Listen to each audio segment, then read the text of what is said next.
సచివాలయానికి కూతవేటు దూరంలో ఉన్న గుంటూరు మిర్చి యార్డులో రైతులు పడతా ఉన్న అవస్థలు చంద్రబాబు నాయుడు గారికి అర్థం కావడం లేదు. చంద్రబాబు నాయుడు గారికి రైతుల కష్టాలు కనిపించినా కూడా చంద్రబాబు నాయుడు గారి కళ్ళు మూసుకొని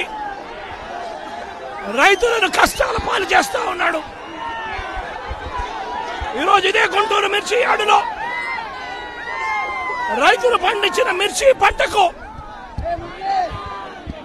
కనీసం 10-11 వేల రూపాయల డబ్బులు కూడా రావడం లేదు.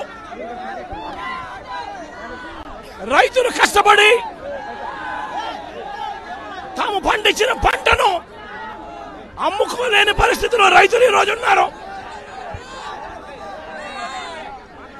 రైతులకు ఈరోజు ఒకవైపు తెగుళ్ల వల్ల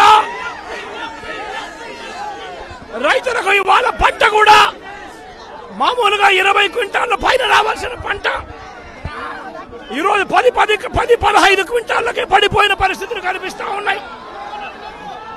మరోవైపున రేటు చూస్తే నిరుడు సంవత్సరం అంటే వైఎస్ఆర్సీపీ ప్రభుత్వ హయాంలో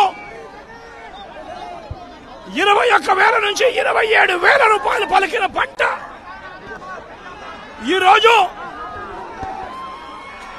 కేవలం 10-11 వేల రూపాయలు కూడా కొనే నాథుడు లేడు. రైతులకు పెట్టుబడి ఖర్చులు కనీసం 1,50,000 రూపాయల నుంచి 2 లక్షల రూపాయలు ఖర్చు అవుతా ఉంది. అమ్ముకోలేని పరిస్థితిలో, రేటు లేని పరిస్థితిలో, ఒకవైపున పంట తెగుళ్ల వల్ల పంట ఈల్డ్ కూడా తగ్గిన పరిస్థితుల్లో రైతు ఈరోజు బ్రతకడానికి కష్టపడతా ఉన్న పరిస్థితి. ఇదే గుంటూరు మిర్చి యార్డులో మిర్చి పంట వేసిన రైతుల పరిస్థితి ఇది.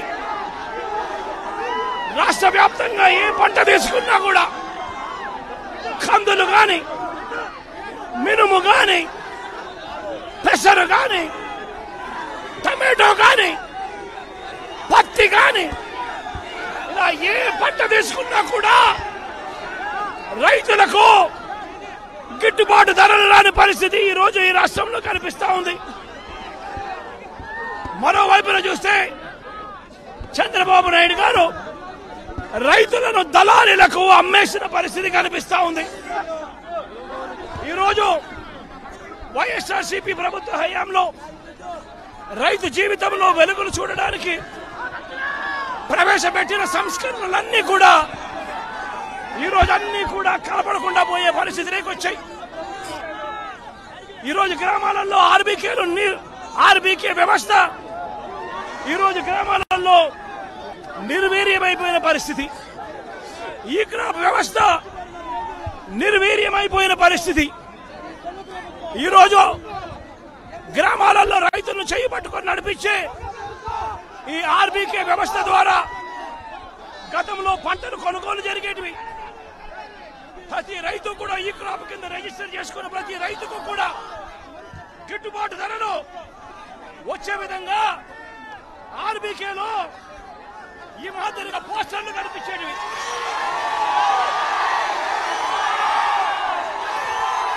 ప్రతి ఆర్బీకేలో కూడా ఈ మాదిరిగా పోస్టర్లు కనిపించేటివి. ఈ గిట్టుబాటు ధరల కంటే కూడా తక్కువ రేటుకు ఏ రైతు అమ్ముకోవాల్సిన పరిస్థితి వచ్చేది కాదు. ఒకవేళ అమ్ముకోవాల్సిన పరిస్థితి ఏ రైతుకైనా ఉంటే ఆ రైతు ఆర్బీకేకి వచ్చి రిజిస్టర్ చేసుకుని 1907కు ఫోన్ చేస్తే చాలు, ఆ రైతులకు వెంటనే ప్రభుత్వం జోక్యం చేసుకుని పంటలు కొనుగోలు చేసే పరిస్థితి. ఆ రోజుల్లో ధాన్యం ప్రొక్యూర్మెంట్ కు 65,000 కోట్ల రూపాయలు ఖర్చు చేసి ధాన్యం కొనుగోలు రాష్ట్ర ప్రభుత్వం రైతులకు గిట్టుబాటు ధర ఇప్పించే కార్యక్రమం చేస్తే ఈ రోజు ధాన్యం కొనుగోలులో ఏ రైతుకు కూడా కనీస ధర రాలేదు. ప్రతి ఇతర పంటల కొనుగోలుకు వైఎస్ఆర్సీపీ ప్రభుత్వ హయాంలో 7,000 కోట్ల రూపాయల పైచీలకు ఇతర పంటల కొనుగోళ్ల కోసం ఖర్చు చేసి ప్రతి రైతును కూడా ఆదుకున్న పరిస్థితి మా ప్రభుత్వంలో ఉంటే ఈ రోజు రైతులకు గిట్టుబాటు ధర ఇప్పించాలన్న ఆలోచన లేదు. ఆర్బీకేల ద్వారా కొనుగోలు చేయాలి అన్న ఆలోచన లేదు. ఒక నంబర్ ఫోన్ కొడితే చాలు ప్రభుత్వం స్పందిస్తుందన్న నమ్మకం ఈ రోజు రైతుల్లో కూడా కరువైపోయిన పరిస్థితులు ఈ రోజు రాష్ట్రంలో కనిపిస్తా ఉన్న పరిస్థితులు. ఈరోజు ప్రతి వ్యవస్థ కూడా నిర్వీర్యమైపోయిన పరిస్థితి. ఆర్బీకేలు నిర్వీర్యమైపోయాయి. ఆర్బీకేలో అనుసంధానంగా ఉన్న ఇంటిగ్రేటెడ్ ల్యాబ్స్ ఈ రోజు నిర్వీర్యమైపోయినాయి.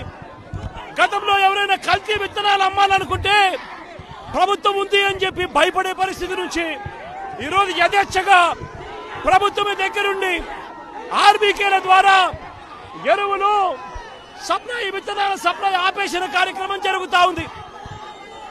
ఎరువుల సప్లై, విత్తనాల సప్లై, పెస్టిసైడ్ సప్లై ఆర్బీకేల ద్వారా పూర్తిగా తగ్గించిన పరిస్థితులలో ఈ రోజు ఎరువులు కొనాలంటే రైతులు ప్రైవేట్ బ్రోకర్ల దగ్గర కొనాల్సి వస్తా ఉంది. ప్రైవేట్ డీలర్ల దగ్గర కొంటే వాళ్ళు కనీసము 100 రూపాయల నుంచి 400 రూపాయలు బ్లాక్ లో అమ్ముతా ఉన్న పరిస్థితి ఎరువులకు సంబంధించి. ఈ రోజు క్వాలిటీ కంట్రోల్ చేసే విషయంలో ప్రభుత్వం పూర్తిగా ఫెయిల్ అయిపోయిన పరిస్థితులు కనిపిస్తా ఉంది. నాణ్యమైనటి మాత్రమే అమ్మే పరిస్థితి గతంలో ఆర్బీకేల ద్వారా చేస్తే రాష్ట్ర ప్రభుత్వం ఈ రోజు నాణ్యమైనటివి ఏవి కూడా రైతులకు సప్లై కాకుండా ఉండే పరిస్థితి ఈ రోజు రాష్ట్రంలో నెలకొని ఉంది. ఇప్పటికైనా రాష్ట్ర ప్రభుత్వం కళ్ళు తెరిచి రైతులకు పెట్టుబడి సహాయం కింద వాళ్ళు ఇస్తామని చెప్పిన పీఎం కిసాన్ కాక 20,000 రూపాయలు ఏదైతే ఇస్తామని చెప్పారో అది కూడా రైతులను మోసం చేసిన పరిస్థితిలో ఈ రోజు రాష్ట్ర ప్రభుత్వం కనిపిస్తా ఉంది. రైతులకు ఈ రోజు 0 వడ్డీ రాని పరిస్థితి ఈ రోజు రైతాంగం మీద కనిపిస్తా ఉంది.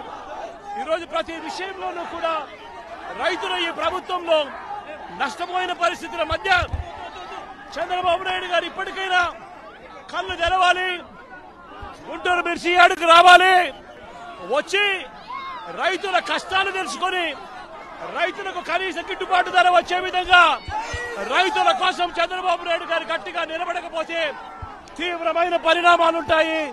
రాబోయే రోజుల్లో రైతుల తరపున చంద్రబాబు నాయుడు గారిని హెచ్చరిస్తా ఉన్నాం.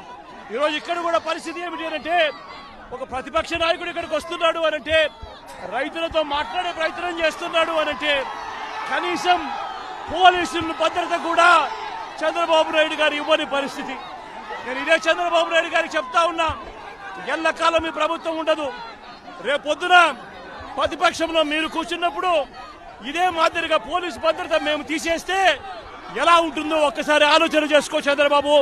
నువ్వు చేస్తా ఉన్నది కరెక్టా కాదా అన్నది కూడా ఒకసారి ఆలోచన చేసుకోమని చంద్రబాబు నాయుడు గారికి ఈ సందర్భంగా గట్టిగా చెప్తా ఉన్నాం, విజ్ఞప్తి చేస్తూ.